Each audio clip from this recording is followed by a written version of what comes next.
Hello friends, நம்ம சாட்சியில் என்ன பார்க்க போகிறோம் அப்படின்னா, அனாயின்ஸில் படிக்கிற ரெகுலேஷன் 2025 ஸ்டூடெண்ட்ஸ் உங்களுக்கான அகாடமிக் ரெகுலேஷன் 25 வந்து பப்ளிஷ் பண்ணியிருந்தாங்க. இதில் வந்து உங்களுக்கு செமஸ்டர் வந்து எந்த மாதிரி இருக்கும் அப்படிங்கிறத சொல்லியிருக்காங்க. 17.2ல் உங்களோட செமஸ்டர் வந்து 2 விதமாக இருக்குது.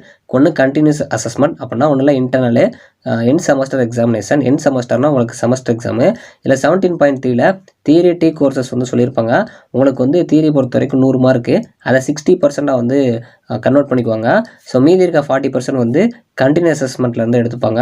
ஸோ அதில் உங்களுக்கு கண்டிஷன் கொடுத்துருப்பாங்க. அதாவது ஃபஸ்ட் இதில் கண்டினியூஸ் அசஸ்மெண்ட் அந்த 40% எப்படி எடுப்பாங்க அப்படின்னா, அந்த வெயிட்டேஜ் வந்து அசஸ்மெண்ட் 1 அசஸ்மெண்ட் 2 இருக்கும். அது ரெண்டுக்குமே 35%. அதுபோக உங்களுக்கு ஆக்டிவிட்டிஸ் 30%. டோட்டலாக உங்களுக்கு 100 வரும். இந்த அசஸ்மெண்ட்டில் பார்த்தீங்க அப்படின்னா ஒரு அசஸ்மெண்ட் கண்டிப்பாக அசைன்மெண்ட்டு, குரூப் அசைன்மெண்ட்டு, குவிஸ் இந்த மாதிரி இருக்கும்.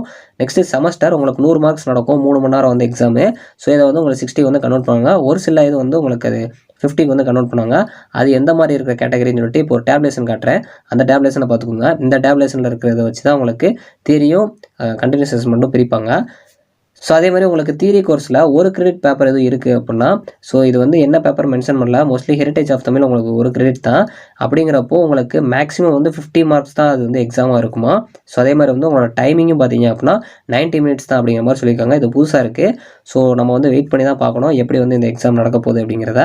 ஸோ நெக்ஸ்ட் வந்து 19.9ல் மைனர் டிகிரி பற்றி ஒன்று சொல்லியிருப்பாங்க. ஸோ ஒரு டிகிரி சர்டிஃபிகேட்டில் இந்த மாதிரி மைனர்லாம் கம்ப்ளீட் பண்ணிங்கன்னா எப்படி வரும் அப்படின்னா, so BE BTech in XYZ engineering with minor in ஏபிசின்னு கொடுப்பாங்க. இதில் XYZ வந்து மேஜரு. இப்போ நீங்கள் ஒரு சிவில் டிபார்ட்மெண்ட்னா சிவில் இன்ஜினியரிங் அப்படின்னு வரும். ஏபிசிங்கிறது நீங்கள் மைனர் என்ன எடுத்துருக்கீங்களோ அது மாதிரி வரும். அதே மாதிரி உங்களால் ஹானரில் மைனர் ஏதாவது ஒன்று தான் வந்து எடுத்து பண்ணுற மாதிரி இருக்கும்.